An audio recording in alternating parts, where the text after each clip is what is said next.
La danza de los santiaguitos tuvo su origen alrededor del siglo XVII.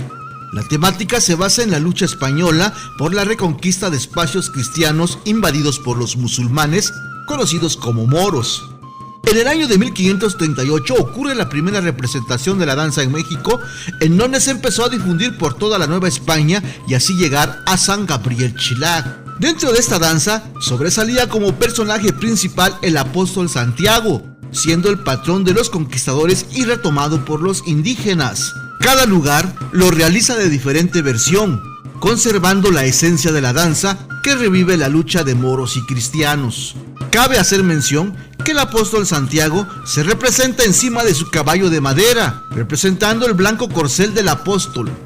Antiguamente la danza de los santiaguitos era ejecutado por adultos, pero al paso del tiempo fue suplido por niños. El desarrollo de la danza, pasión y muerte es seguido por el sonido de la campana, que debilita al enemigo. Los danzantes bailan al son de la flauta de carrizo y del tambor. 16 danzantes lo forman: un Santiago caballero, un Caí, un Savario, un Rey Pilato y un Pilato.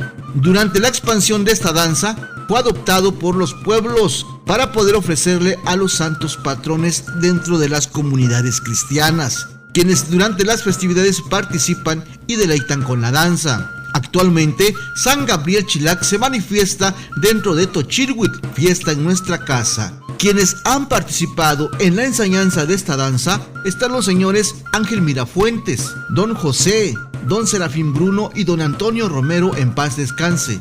Actualmente la danza lo enseñan varias personas, discípulos de Don Antonio Romero Garduño, entre ellos Sergio Ramírez Arriaga y la familia Romero Garduño.